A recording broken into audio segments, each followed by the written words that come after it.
Hello दोस्तों, भारत माता की जय। तो अब अगर चूक गए तो फिर कभी नहीं। कहा जाता है कि दुर्घटना से ढेर भली। ठीक है, दुर्घटना अगर आपके साथ हो जाती है तो बहुत नुकसान होता है। उससे अच्छा कि आप थोड़े से देर में किसी डेस्टिनेशन को अगर आप पहुंचने वाले हैं तो आप पहुंचे। ठीक है, तो एक दुर्घटना पूरे विश्व के साथ होने वाली है आने वाले समय में। ठीक है, बहुत ही बड़ी दुर्घटना होने वाली है जिसके परिणाम हमको, जिसके कहा जाता है उसका एक फीस हमको धीरे धीरे करके दिखने लगा है, ग्लोबल वार्मिंग के रूप में, क्लाइमेट चेंज के रूप में और कई सारी चीज़ों को लेकर के। ठीक है, तो इसी को लेकर के यूएनएफसीसी हर साल अपनी मीटिंग्स ऑर्गेनाइज करता है, जिसमें दुनिया के सभी जो 198 देश हैं जो उसमें जुड़े हुए हैं वो आते हैं यहाँ पर और बातचीत करते हैं कि भाई कैसे इसको कंट्रोल किया जाए, कैसे एक ऐसा मसौदा तैयार किया जाए जिस पे सारे दुनिया के देश राजी हो जाएं और इसको अच्छे तरीके से इंप्लीमेंट करा दिया जाए।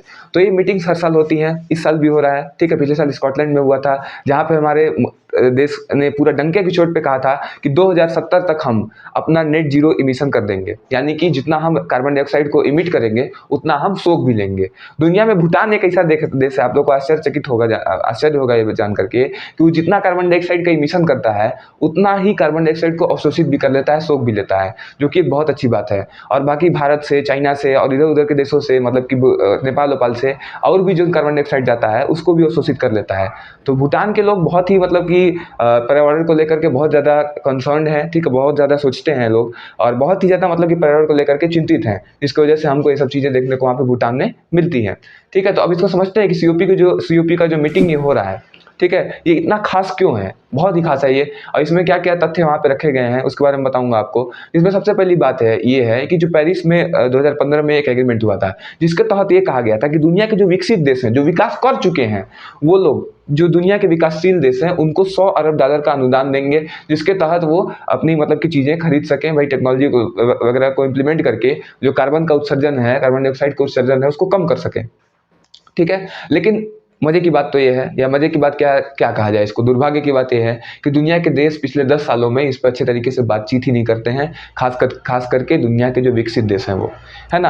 अब अमेरिका सब जानते हैं, ये सब रसिया, ठीक है, खूब ग्रोथ कर लिया है, सब डेवलप्ड नेशन बन गया है। ठीक है, बहुत सारा ग्रोथ करके, बहुत सारा अपना फैक्ट्री वैक्ट्री लगा करके, ठीक है, बहुत ज़्यादा आगे बढ़ गया है और बहुत सारा कार्बन डाइऑक्साइड भी रिलीज करता है लोग आज के डेट में भी। अब इन लोग आगे बढ़ गया है तो जो विकासशील देश हैं उनको कहता है कि तुम लोग नेट जीरो करो, जीरो कर दो इमिशन। तो ऐसा कैसे पॉसिबल है, आप लोग बताइए। अब तुम आगे बढ़ चुके हो और ससुरा तुम कहते हो कि जो विकास कर रहा है उन लोग का कोयला मत जलाओ, तुम लोग गाड़ी मत चलाओ, ये कौन सी बात हुई। ठीक है, तो भाई दुनिया के देशों को मिल करके एक ऐसा रास्ता निकालना पड़ेगा, एक बीच का रास्ता निकालना पड़ेगा, जिसमें विकसित देशों का भी फायदा निहित हो और जिसमें विकासशील देशों का भी फायदा निहित हो। ऐसा नहीं है कि सिर्फ एक लोग आगे बढ़ते चले जाएं और विकासशील देश जो है वो विकासशील ही रह जाएं जिंदगी भर।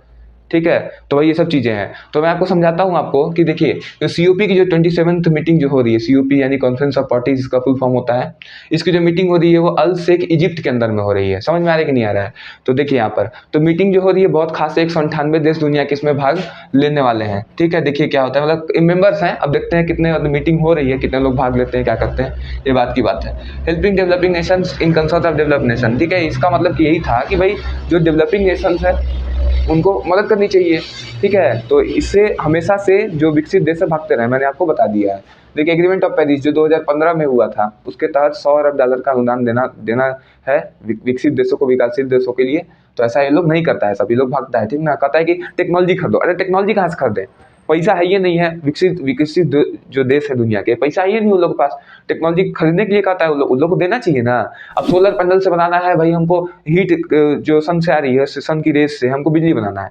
ठीक है, तो उन लोग कहते हैं कि आप लोग हमारे यहाँ से सोलर पैनल खरीदिए। ये नहीं कहते कि हम आपको टेक्नोलॉजी बताएंगे कि कैसे आप लोग खुद से बना सकते हैं। तो मोदी जी का जो आत्मनिर्भर भारत का अभियान है वो इसलिए बहुत जरूरी हो जाता है। ठीक है, क्योंकि देशों का आत्मनिर्भर होना बहुत जरूरी है, और ना ऐसी दुनिया के देश हमको चुतिया बनाते रहेंगे।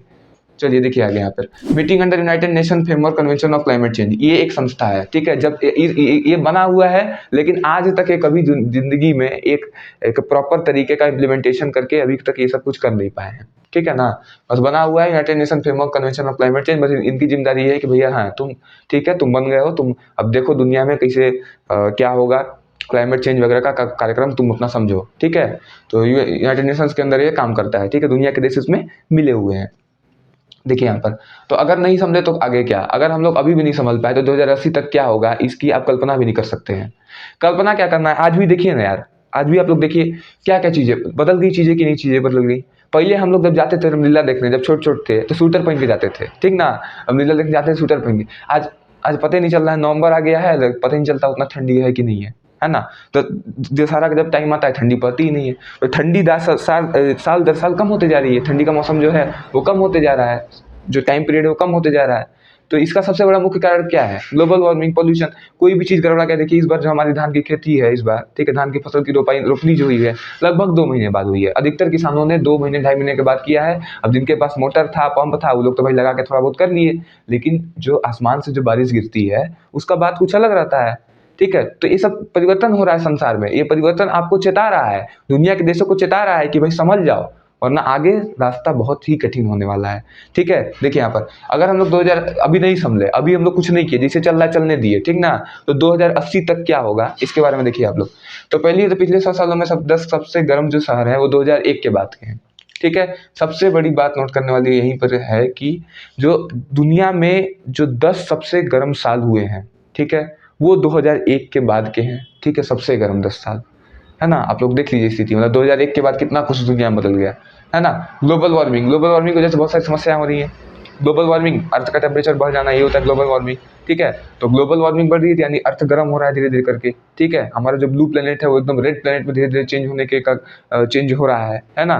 तो इसको रोकना बहुत ही इंपॉर्टेंट है। तो समुद्र जो हमारे पास है, समुद्र कार्बन को अवशोषित करने का बहुत एक इंपॉर्टेंट सा सोर्स है, लेकिन हमारे महासागरों ने जवाब दे दिया है, ठीक है? क्योंकि इतना ज़्यादा ग्लोबल वार्मिंग और पॉल्यूशन हो रहा है कि वहाँ पे कार्बन डाइऑक्साइड एब्जॉर्ब कर ही नहीं पा रही है वो लोग। अब बचे हमारे पास जंगल, है ना? जंगल हमारे पास इतने कम हो जा रहे हैं, जैसे ब्राज़ील के जो जंगल हैं उनको धरती का फेफड़ा कहा जाता है, ठीक है? तो धरती का जो फेफड़ा है यानी कि विश्व का 20% के तकरीबन ऑक्सीजन ब्राज़ील के जंगलों से निकल कर के आता है।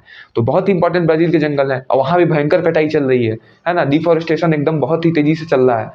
तो ये सब चीज़ें हैं, इन सब चीज़ों को बहुत ही ध्यान से समझिए। देखिए यहाँ पर तो पौधों की आदि 2080 तक क्या हो सकता है कि पौधों की आधी आबादी और वन्य जीवों की 1/3 आबादी पूरी तरीके से खत्म हो सकती है। जैसे कि मैं आपको बताना चाहूँगा, यहाँ पर एक एक जानवर है जो कि पीलीभीत नेशनल पार्क में भी हाल ही में पाया गया है ना? देखा गया है। पहले ये जानवर जो था मतलब कि एकदम वो एक्सटिंक्शन के कगार पर है ना? विलुप्त होने की श्रेणी में उसको रखा गया है। हाँ, उस जानवर का नाम क्या है? हनी डोजर है। तो हनी डोजर जो जानवर है, ये क्या है भाई, एक ऐसा जानवर था जो ऐसे ही गाँव-वाँव में इसे ना इंडिया में भी इसे खेतों में मिल जाता था, ठीक ना? इसे झाड़ी-उड़ी में मिल जाता था। लेकिन अब ये जानवर देखने को नहीं मिलते। इसको दुनिया का सबसे न भयभीत रहने वाला मतलब कि एकदम किसी से डरता नहीं है। शेर, बाघ किसी से नहीं डरता है, ठीक ना? अधिकतर जो जंगल के जीव होते हैं वो बाघ से डरते हैं। अगर किसी जंगल में शेर है, शेर नहीं बाघ है, तो उससे सभी जानवर डरते हैं, ठीक है? और जंगल का राजा शेर होता है तो उससे भी डरते हैं। लेकिन ये जो हनी डोजर था ये बाघ से भी नहीं डरता। इसके नाखून इतने बड़े-बड़े होते हैं कि 20 से 25 फीट एकदम गड्ढा लंबा-लंबा खोद लेता है सब, ठीक ना? तो ऐसे जानवर मामूली रूप से मिल जाते थे, लेकिन अब ये देखने को नहीं मिलते हैं। तो इसी को लेकर कहा जा रहा है कि 2080 तक अगर हम लोग नहीं संभले तो दुनिया की जो आधी प्रजातियां हैं पेड़-पौधों की और 1/3 प्रजातियां लगभग जानवरों की, ये पूरी तरीके से समाप्त हो जाएंगी, विलुप्त हो जाएंगी। इफेक्ट ऑन ग्लेशियर, ग्लेशियर पे क्या, अब देखो ग्लेशियर, अब ये ग्लेशियर धूप एकदम बहुत गर्मी पड़ रहा है, ग्लेशियर पिघल रहा है, तो इससे हमको क्या दिक्कत? आप लोग बोलेंगे कि आप लोग बताइए सर कि हम लोग को इससे क्या दिक्कत है? दिक्कत है, बहुत बड़ी दिक्कत है। ग्लेशियर पिघल रहा है, नदियों में ज़्यादा पानी आएगा, ठीक है? पानी आएगा, वो बात सही है, तो पानी हमारे लिए फ़ायदेमंद है, ठीक है, कोई बात नहीं। लेकिन जब वो पानी समुद्र में जाएगा, समुद्र का वाटर लेवल बढ़ेगा। जब समुद्र का वाटर लेवल बढ़ेगा, जो तटवर्ती क्षेत्र हैं देश के, ठीक है, जो ऐसे शहर, ऐसे गाँव, ऐसे जो चीज़ें हैं जो जहाँ पे लोग रहते हैं, तटवर्ती जो क्षेत्र है, वो क्या हो रहा है धीरे-धीरे, जब समुद्र का जलस्तर बढ़ेगा तो ज़मीन को कंक्यूर करेगा वो एरिया, पानी की ज़मीन को कंक्यूर करेगा, ठीक है? तो और अंदर तक पानी आएगा और जो एरिया वहाँ पर है वो डूबता चला जाएगा, तो बहुत खतरनाक है। ग्लेशियर का पिघलना भी, अधिक ग्लेशियर का पिघलना भी बहुत खतरनाक है। जो हमारे देश की पेरेनियल रिवर्स जैसे गंगा, यमुना, ये सब हो गई, तो इस सब में पानी ये क्या होता है भाई, ग्लेशियर से आता है, ठीक है? तो ये सब हमेशा सदाबहार रहते हैं, हमेशा पानी में रहता है ना? ठीक है, तो बहुत ये ज़्यादा ग्लेशियर का पिघलना भी बहुत ही खतरनाक है दुनिया के लिए, बहुत खतरनाक। इफेक्ट्स ऑन फार्मिंग, फार्मिंग में क्या इफेक्ट है मैं बता दिया आपको। इस बार धान की रोपनी 2 महीने बाद हुई, ठीक है? तो बहुत ही खतरनाक मंजर देखने को मिल सकता है आने वाले समय में अगर हम लोग नहीं समझे। और सीओपी की जो मीटिंग है इसमें क्या निकल कर के आता है इसको मैं आपको इन्फॉर्म कर दूंगा। तो आप उम्मीद करते हैं टॉपिक आपको समझ में आया होगा और आप लोग भी अपने स्तर से पर्यावरण को बचाने के लिए पूरी कोशिश करें। और आप लोगों का जो प्यार मेरे वीडियोस पे मिल रहा है, तो यानी कि जो भी मैं गया था वहाँ पे रिपोर्टिंग करने, जो चट्टान मिले हैं उस पर बहुत ज़्यादा प्यार आपका मिला, इसके लिए बहुत बहुत आप लोग का हृदय की गहराइयों से धन्यवाद। मिलेंगे नेक्स्ट वीडियो में, तब तक के लिए जय हिंद।